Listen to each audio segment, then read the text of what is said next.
Vamos lá para o PL da dosimetria, que terá a relatoria do senador Esperidião Amin no Senado e deve ser votado na CCJ na próxima quarta-feira. E é sobre esse assunto que eu e você, Patrícia, vamos conversar com o cientista político Leandro Consentino, que já está com a gente. Leandro, muito boa tarde a você, tudo bem?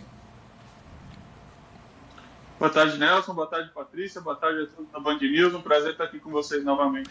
A gente discutia há pouco tempo a questão das pessoas daquelas pessoas que invadiram Brasília, que destruíram, que quebraram, que, enfim, vandalizaram completamente diversos bens públicos, inclusive obras de arte caríssimas. Felizmente, algumas puderam ser recuperadas, outras tiveram ali um meia-boca, mas de qualquer forma está tudo ali novamente no seu devido lugar. E essas pessoas foram, obviamente, acusadas e foram condenadas. E o que se questionava era, seriam essas condenações realmente adequadas? O tempo necessário? Será que não poderia ser um pouquinho mais brando? E a partir daí se aumentou um pouquinho esse leque e partiu para o pessoal que também foi condenado pelo Supremo na questão do golpe de Estado. É aqui que eu queria te ouvir. Nessa questão da dosimetria, a gente está correto? Realmente deveria ser por aí e incluir todo mundo? Nelson, acho bastante preocupante que a gente vá por aí, né, como você colocou, principalmente se a gente concatenar essa questão com a questão que vocês estavam examinando anteriormente. Aí, né, se a gente olhar tudo o que a gente está assistindo aí ao longo da semana aí de parlamentares que são condenados pela justiça de um lado e por seus pares, de alguma forma, terem suas penas abrandadas, algum casuísmo que busque justamente abrandar essas penas, é bastante preocupante, porque passa um recado, passa uma mensagem que, de alguma forma, compensa fazer tudo aquilo, não só a questão da quebradeira, que é lamentável, as obras de arte, tudo que você bem coloca, como o fato de atentar contra o Estado de Direito, o fato de atentar contra a ordem democrática constituída, dá-se a impressão de dizer, olha, não é tão grave assim, olha, se vocês fizerem isso em algum momento, mesmo que a justiça o condene, né, o que já é um passo muito importante dentro da nossa república aqui, de alguma forma alguém vai aliviar isso lá na frente, o Congresso Nacional vai aliviar para os seus pares, não só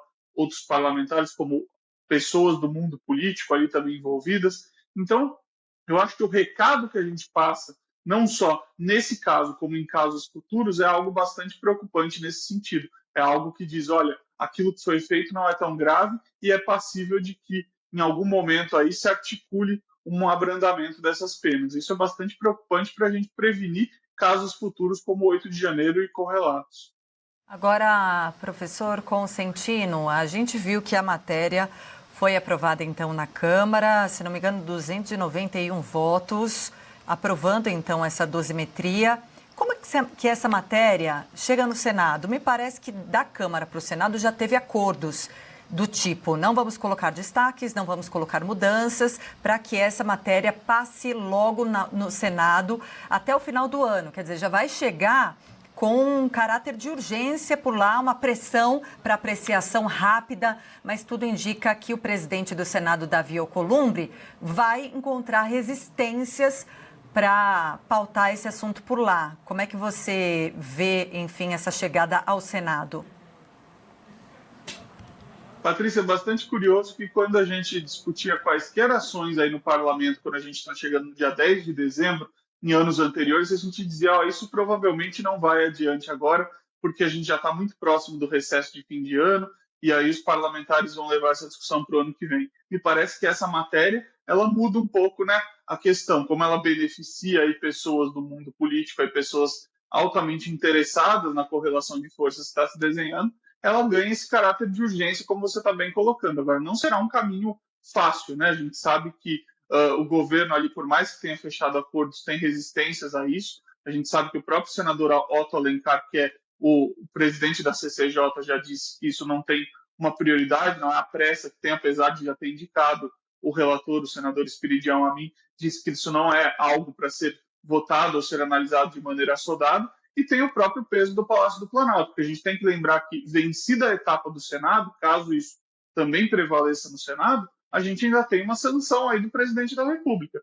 Então vai ser bastante interessante esperar para ver o que o presidente Lula vai fazer diante desse PL, né? Quer dizer, de alguma forma, aquele discurso que o presidente Lula sempre fez de defensor da democracia contra os atos do 8 de janeiro, vai recair sobre o seu colo agora para dizer, olha, vai aprovar, vai sancionar essa dosimetria menor, esse abrandamento de penas, ou vai vetar e comprar uma briga importante aí com o Congresso Nacional, no momento que a gente sabe que as relações entre executivo e legislativo já não estão das melhores aí já de um tempo, né? Então, vai ser bastante interessante analisar primeiro o que o Senado vai fazer, depois o que o presidente da República fará aí com sanção e veto, e por fim também sempre tem a questão da judicialização. Pode ser que o Supremo Tribunal Federal peça a bola de volta também, e isso não é impossível de acontecer, e aí a gente vai ter que analisar um novo capítulo. Aí por isso que a gente ainda tem cenas muito importantes. Quem acha que a questão se encerrou na Câmara está muito enganado. Até lembrava o que disse ontem o senador Otto Alencar, exatamente para isso. Olha, se vocês pensam que aqui vai correr a toque de caixa, pode tirar o cavalinho da chuva, porque isso não vai ser assim. O Senado costuma ser bastante diferente nessas análises, até porque são menos parlamentares, são 81 parlamentares, né? E, de certa forma, a representatividade do Senado é muito grande. Então, eles sabem do compromisso deles com a sociedade e com eles mesmos, né? Mas acredito eu que essa questão... É que você englobou tudo junto ali, né? Você englobou a questão das pessoas que vandalizaram Brasília com a questão do golpe de Estado, né? Talvez se fosse separado, talvez a opinião pública não criticasse tanto, se fosse mais fácil. Mas como englobou tudo, a coisa ficou um pouquinho mais delicada, inclusive o presidente Lula, né? Porque, como você disse, se vai a sanção dele e ele veta, e aí é aquela tal história, ele veta. Aí volta para o Congresso novamente para derrubar ou não o veto, né? Esse é o problema, né? A gente não tem como escapar disso, né? Sem dúvida, na verdade, essa criação do parlamento derrubar o veto ela é acertada no sentido de que não deixa na mão de uma pessoa só todo o processo. Mas, por outro lado, tem essa questão, Nelson, que você pontua muito bem, né? Quer dizer, qual briga vai ser comprada aí. Agora, é importante saber que o placar indica coisas importantes. O placar ele foi importante, aí foi um placar importante na Câmara, mas não foi unanimidade, vamos dizer assim.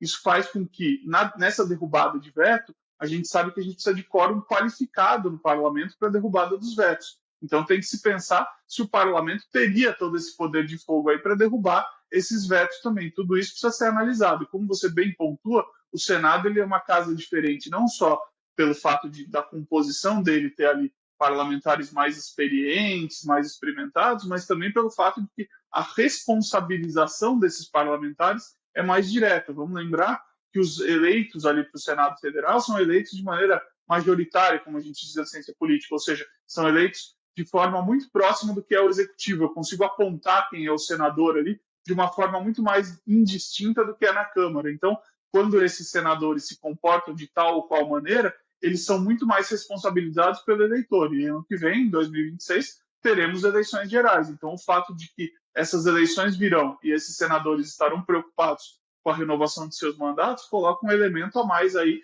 nessa análise do caso pelo Senado Federal e num possível veto aí que eles venham a ter que derrubar aí no futuro também junto com os deputados.